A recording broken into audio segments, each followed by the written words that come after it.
Complément pour l'allégorie Isabelle et Édouard, partie 3. L'esclave libre qui voulait être marqué au fer rouge.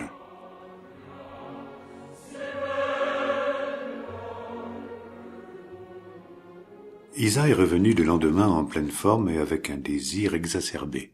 « Bonjour mon Édou, ça va mieux. J'ai envie de toi. J'ai envie de faire l'amour. J'ai envie de me donner et de m'oublier en me donnant. J'ai envie de t'appartenir. C'est plus fort que moi, Ed. Je ne sais pas d'où ça vient, mais c'est impérieux. Cela vient du plus profond de moi, d'une partie de ma nature de femme. Je veux être ton esclave. » Ils étaient déjà emboîtés l'un dans l'autre pendant qu'elle faisait sa supplique. Édouard était amusé. Il acceptait ce qu'elle ressentait comme un impérieux désir d'esclavage parce qu'il reconnaissait qu'il ne comprenait pas tout. Il y avait une part de vérité derrière ce qu'il considérait somme toute comme des fantasmes. Après tout, il était venu en découvreur de vérité. Et puis, il savait que ce besoin de s'offrir en esclave ne durait que le temps de l'étreinte des corps. Le calme revenu, Isa redevenait entièrement libre et autonome affectivement. Comme elle ressentait l'assentiment d'Édouard, l'énergie érotique d'Isabelle se décupla en s'identifiant à l'esclave sexuelle qu'elle se voulait être. Elle fit alors une demande inattendue à Édouard. « Édouard, mon amour, mon maître, je veux vraiment t'appartenir en ce moment, totalement, et je veux t'en donner la preuve. »« Isa, don de toi permanent, tu me le prouves, je t'assure. »« Promets-moi d'accepter. »« Accepter quoi, Isabelle ? » ?»« Promets-moi, s'il te plaît. » »« D'accord, mon adorable petite esclave offerte à son maître chéri. Tu te moques ? » ?»« Oui, » lui asséna-t-il d'un délicat baiser. Tout cela amusait beaucoup Édouard qui éprouvait une profonde tendresse pour Isa. Il était toujours épaté par cette capacité de certaines femmes à s'offrir sans qu'il ne leur ait été demandé de soumission. « Édouard, je veux porter ta marque. »« Porter quoi ? » ?»« Tu portes déjà le collier rouge, ma puce. »« Je veux porter ta marque. Je veux que tu me marques au fer rouge, avec ton initiale, E comme Édouard. Je veux que tu me marques juste à l'endroit qui te permet de m'identifier. Tu sais, le haut de ma cuisse a une paume en dessous de l'aine. » Édouard n'en revenait pas. « Mais Isa, c'est douloureux un marquage au fer. Même ici, dans ce lieu où l'imaginaire, l'illusion et la réalité de la télépathie se mélangent. Ce que tu veux, tu le ressentiras comme en dimension physique. Tu as promis, mon amour. Marque-moi. Maintenant, si tu m'aimes, fais-le, je t'en supplie. Je le veux, je veux aller jusque-là pour te dire que je suis librement ton esclave et que je suis tout à toi, sans condition, à toute heure. » Édouard avait lu dans un livre de sagesse « Si ton frère te demande de faire une sottise, fais-la au nom de l'amour et de la demande d'aide qu'il te fait. Car dans sa demande de faire cette sottise, il y a un fort appel à l'amour.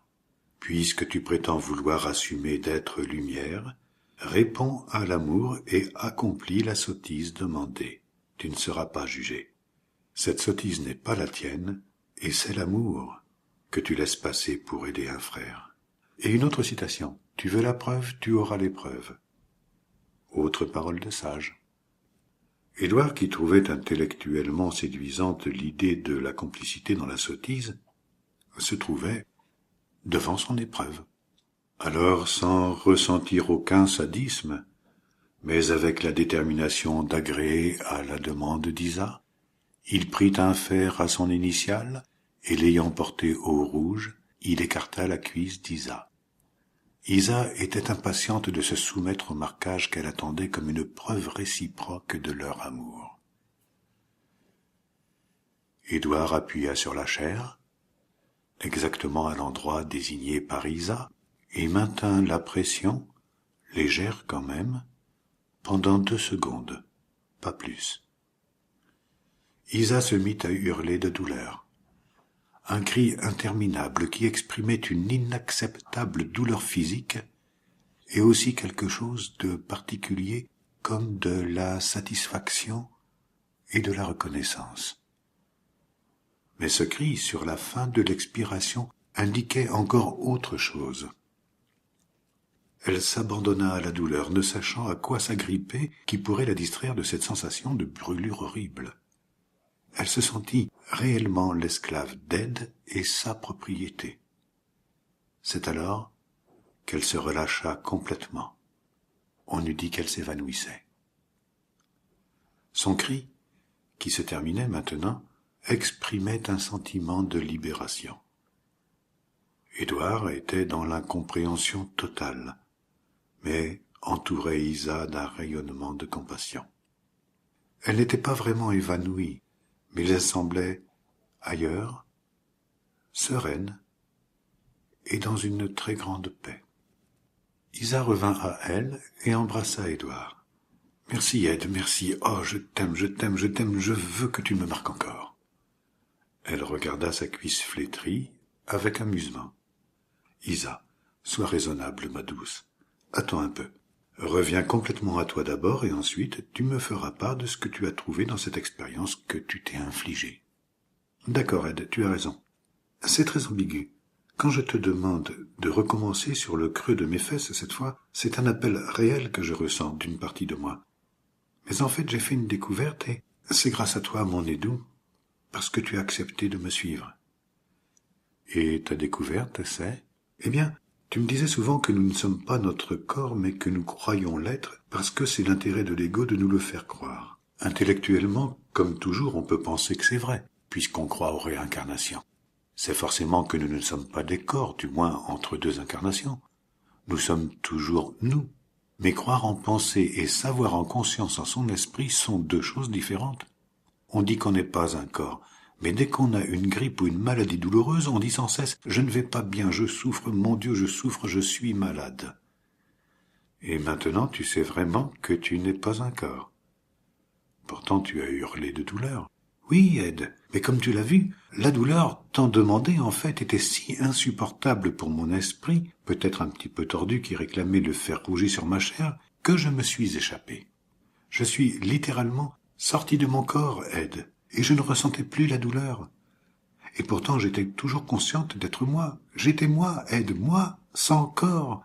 C'est fantastique, Ed, cette prise de conscience dans mon être. Je ne suis pas un corps, je ne suis pas un corps, mon Edoudou. Je suis un esprit sans corps, mais je suis bien réel. Oh, c'est merveilleux, Ed, je t'aime pour m'avoir permis de découvrir cela.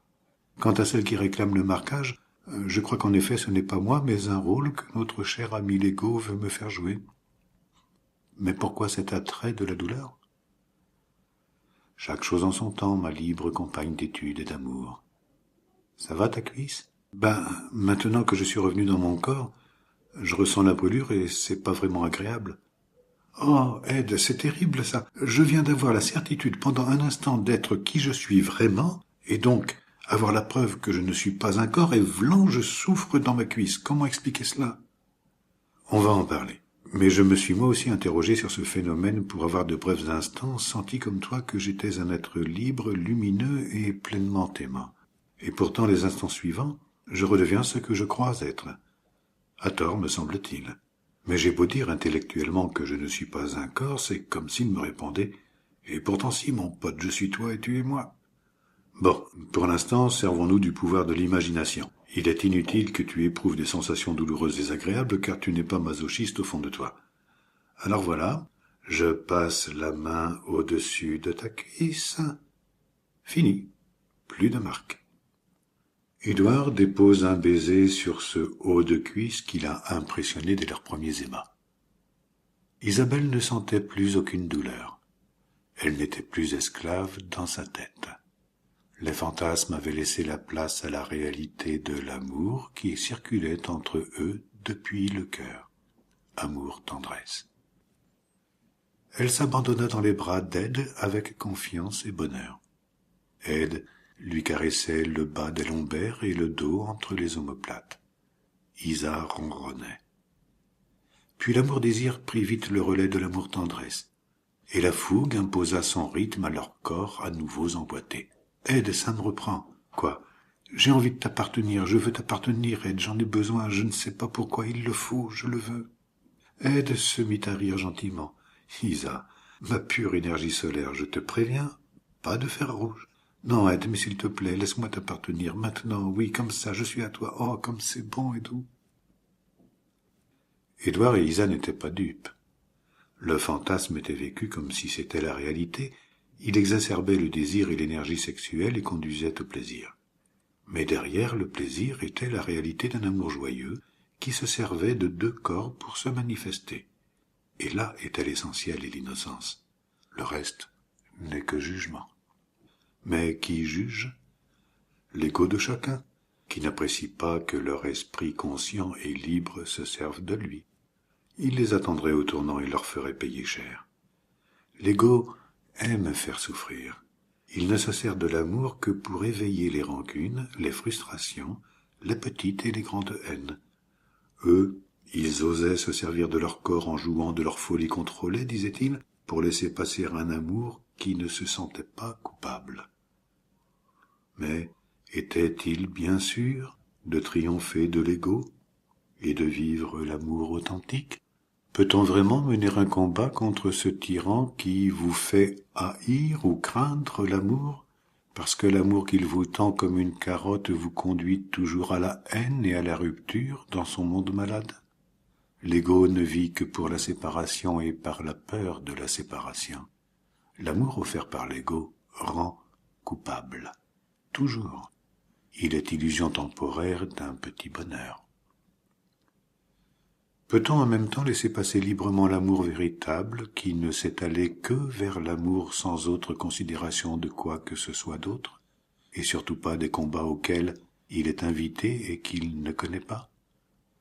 Parce que le véritable amour ne peut pas s'attaquer lui-même, ni se nier, et encore moins attaquer. Il ne peut pas se tuer. Dieu ne peut pas dire « je suis qui ne suis pas ». Ce n'est pas sa nature. Peut-on servir de maître à la fois dans la recherche de la vérité, à utiliser les armes de l'adversaire? Ne tombe-t-on pas dans le piège de la dualité séparée qui se voudrait éternelle, en croyant nous diriger vers le un permanent? Alors qu'est-ce que vivre un amour authentique? Est-ce possible entre deux personnes? Est-ce seulement possible pour quelqu'un d'être fidèle à l'amour authentique et de le connaître? Peut-on dire « j'ai aimé une telle, puis je suis passé à une autre, parce que finalement j'ai été déçu par l'amour » en croyant pouvoir casser une relation d'amour pour aller vers une autre? N'a-t-on pas tout simplement attaqué l'amour en soi? Ne l'a-t-on pas renié? Ne se punit-on pas? Et de quoi? En faisant en soi une pause d'amour entre deux objets d'amour, ne se coupe-t-on pas de l'amour? Ne répète-t-on pas le sempiternel scénario de la séparation d'avec l'amour? Oui, mais peut-on vraiment vivre l'amour dans la durée avec une seule personne? On voit bien que la plupart des couples ne résistent pas autant. Vraiment? Oui, bien sûr qu'on peut évidemment vivre l'amour dans la durée avec une seule personne, soit. Et alors, quand on ne le nie plus en soi, ni pour soi sous prétexte de faire une pause, on peut le partager avec tous, sans aucune distinction de sexe, d'âge, d'origine ethnique ou de classe sociale. Et on peut même l'explorer, le partager dans la durée avec une même personne, ou avec plusieurs ensemble, ou à la suite, tout en l'étendant à toute la planète et même au-delà, sans pause. L'amour ne fait pas de pause. Il est continu. Il est éternel. Vous croyez que Dieu se repose le dimanche, vous? Vous seriez mort, rayé de l'univers, lui-même réduit au néant, le 7e jour de la semaine en cours. Et Dieu serait mort par la même occasion. Un sacré manque de savoir-vivre.